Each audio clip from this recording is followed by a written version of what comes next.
महीने में एक बार अगर अमावस्या के दिन भी आपने चंदन के थोड़ा सा चंदन अगर मेरे देवाधिदेव महादेव को 7 स्थान पर समर्पित किया है।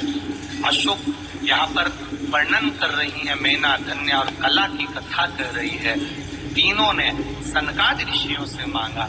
चंदन भगवान अति प्रिय होता है और चंदन ही एक ऐसा होता है जो पितरों को भी प्रिय होता है, जिसका स्पर्श मात्र लगने से पूर्वजों का कल्याण हो जाता है। वो चंदन 7 स्थान शिवलिंग के बताए हैं जहां पर जो लोग ग्रो करते हैं ना, इंडिपेंडेंट बन जाते हैं। अरे और खुद के लिए स्मार्ट रिस्पेक्ट कमाते हैं, क्योंकि जो ग्रो करते हैं वो लाइफ में ग्रो करता है। डाउनलोड ग्रो, SIP करो, इन्वेस्ट करो, लाइफ में ग्रो करो। प्रतिभूति बाजार में निवेश बाजार जोखिमों के अधीन है। निवेश करने से पहले सभी संबंधित दस्तावेजों को ध्यान से पढ़ें। भूल से भी अगर कोई चंदन की उंगलियां लगा देता है, 7 स्थान ऐसे हैं जहां चंदन की मात्र उंगलियां लगा देने से ही शिव पितृलोक के पितरों को मुक्ति प्रदान करके वैकुंठ लोक का निवास करते हैं। 7 स्थान।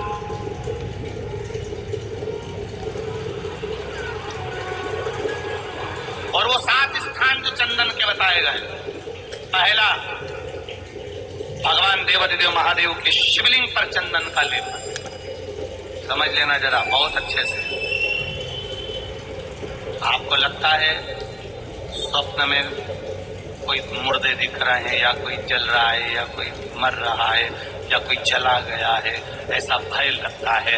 बच्चों को मानी भेजूंगी ऐसा हो जाएगा, पति को मानी भेजूंगी ऐसा हो जाएगा, कोई हमारे कोई गलत तो नहीं कर रहा है। आपको लगता है 7 स्थान चंदन के बताए। पहला शिवलिंग, दूसरा जहां गणेश जी का स्थान है, मालूम है ना सबको? जम के बोलो जरा, मालूम है ना सबको? जहां गणेश जी का स्थान है वहां अलग से गणेश जी बैठे, वहां नहीं। शिवलिंग में जलाधारी के ठीक सामने राइट में गणेश, लेफ्ट में कार्तिकेय, बीच में अशोक सुंदरी। तो पहला चंदन बाबा के शिवलिंग पर, दूसरा गणेश जी पर चंदन की उंगली, तीसरा षडानंद कार्तिकेय पर चंदन की उंगली, चौथा अशोक सुंदरी पर चंदन की उंगली, पांचवा जलाधारी पर चंदन की उंगली, छठा जो शिवलिंग का जल बह रहा है इसके ठीक विपरीत की ओर चंदन की उंगली, और 7वां चंदन नंदी के मस्तक के ऊपर जो 2 सींग लगे रहते हैं उस पर चंदन की उंगली। ये कब लगाई जाती है? या तो अमावस्या के दिन आपको लगता है कि हमारे पूर्वजों का उद्धार नहीं हुआ, हमारे पूर्वजों का कल्याण नहीं हुआ, कहीं अधोगति में कोई चला गया है, उसका बस एक बार, रोज नहीं जरूरत है, प्रतिदिन जरूरत ही नहीं, महीने में एक बार अगर अमावस्या के दिन भी आपने चंदन के थोड़ा सा चंदन अगर मेरे देवाधिदेव महादेव को 7 स्थान पर समर्पित किया है। अशुभ यहाँ पर वर्णन कर रही है मैना, धन्या और कला की कथा कर रही है। तीनों ने सनकादि ऋषियों से मांगा। चंदन भगवान अति प्रिय होता है और चंदन ही एक ऐसा होता है जो पितरों को भी प्रिय होता है, जिसका स्पर्श मात्र लगने से पूर्वजों का कल्याण हो जाता है। वो चंदन है। आपके घर में पितृदोष है, आपको ऐसा महसूस होता है, आपको लगता है, तो किसी भी नवरात्रि के पहले जो अमावस्या पड़ता है, मान लो अपन अमावस्या पड़ी, आप अंदाजा लगाइए, तो जिस दिन अमावस्या रहे उस दिन चावल की कटोरी में एक कपूर का टुकड़ा रख दीजिए, छोटा सा, और कपूर का टुकड़ा रखकर उस कपूर को दरवाजे के बाहर कटोरी में ही, चावल रखी हुई कटोरी में ही उसको पितरों का स्मरण कर कर जला दीजिए। और जलाने के बाद उस चावल को कहीं भी किसी भी वृक्ष की छांव में पक्षियों के लिए डाल दीजिए। शिव महापुराण की कथा कहती है, अगर मान लो पितृ आपको कष्ट दे रहे हैं, पितृ आपको तकलीफ दे रहे हैं, कोई काम नहीं होने दे रहे हैं, या कहीं आपको ऐसा लगता है कि पितरों का दोष है, तो वो पितृ दोष देवी, अब ये जो आप करेंगे ये कब कर रहे हैं? अमावस्या के दिन आप उसको रख रहे हैं। अमावस्या के दिन उसको रख कर रात भर आपने रखा कपूर के साथ में, सुबह एकम पड़ गई, नवरात्रि लग गई, उसी दिन उसको जलाकर आपने पटक दिया। अर्थात उससे देवी और पितृ इन दोनों का आशीर्वाद जो प्राप्त होता है, तो घर में से पितृदोष समाप्त होकर लक्ष्मी की वृद्धि प्रारंभ हो जाती है, कार्य में सिद्धता आ जाती है। मान लो अगर पितृदोष है तो करो, नहीं है बड़े अलमस्ती से रहो, तो ये पितृदोष का स्मरण।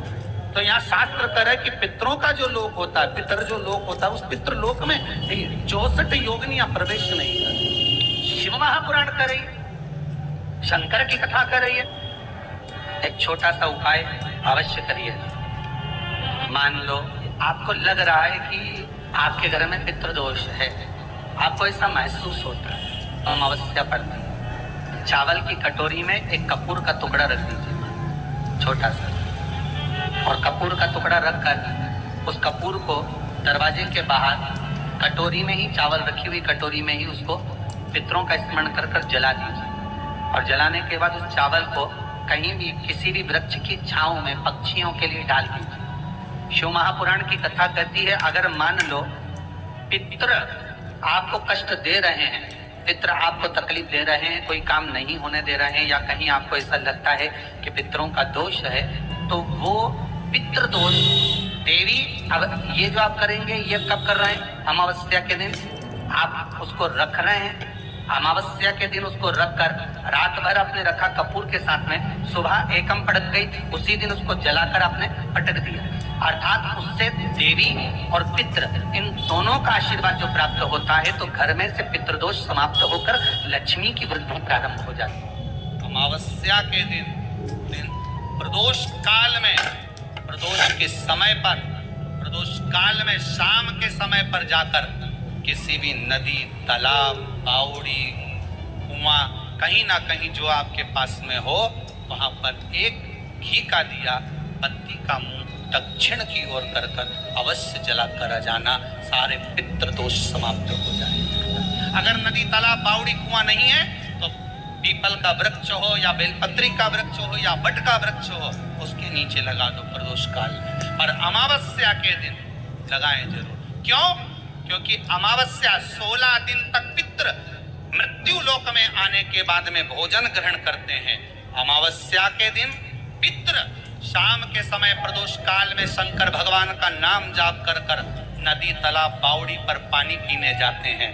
वहां से जल का आचमन कर कर पितृ अपने लोक को चले जाते हैं प्रदोष काल के समय पर। इसलिए प्रदोष काल में जलाशय के पास में बावड़ी, कुआं, नदी, तालाब के किनारे पर दिया लगाया जाता है, दक्षिण की ओर मुख कर कर बत्ती का, तो पितृ आशीर्वाद देते हुए जाते हैं कि फलो फूलो, आगे बढ़ो, उन्नति करो, तरक्की करो। ये पितरों का आशीर्वाद रहता, पितरों का वर रहता। अब देंगे, कुछ करा ना करा, फिर अमावस्या के दिन उस दिन दिया दक्षिण की ओर बाती का मुख कर कर। 7 स्थान ऐसे हैं जहां चंदन की मात्र उंगलियां लगा देने से ही शिव पितृलोक के पितरों को मुक्ति प्रदान करके वैकुंठ लोक का निवास देते हैं। 7 स्थान, और वो 7 स्थान जो चंदन के बताए गए, पहला भगवान देवाधिदेव महादेव के शिवलिंग पर चंदन का लेपन, समझ लेना जरा बहुत अच्छे से। आपको लगता है स्वप्न में कोई मुर्दे दिख रहे हैं, या कोई जल रहा है, या कोई मर रहा है, या कोई चला गया है, ऐसा भय लगता है, बच्चों को मानी भेजूंगी ऐसा हो जाएगा। जिनके यहाँ पितृदोष होता है, काल सर्प दोष होता है, वास्तु दोष होता है, उनको ज्यादा कुछ नहीं करना होना। महाराज एक बेल का फल लीजिए, उसके अंदर का जो गुर्दा होता है, अंदर का जो भाग होता है, उसको निकाल दीजिए, और उस बेल के फल में आटा सेक कर उसमें शक्कर मिलाकर उसको उसके अंदर भर लीजिए।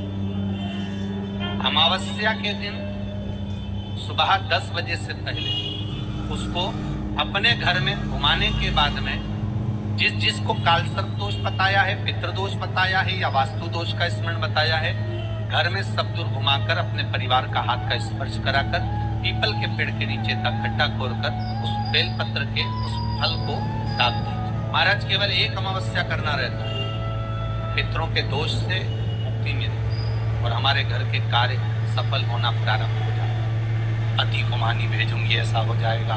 कोई हमारे ग्रंथ कोई गलत तो नहीं कर रहा है, आपको लगता है 7 स्थान चंदन के बताएं, बाबा के शिवलिंग पर, दूसरा गणेश जी पर चंदन की उंगली, तीसरा सडानंद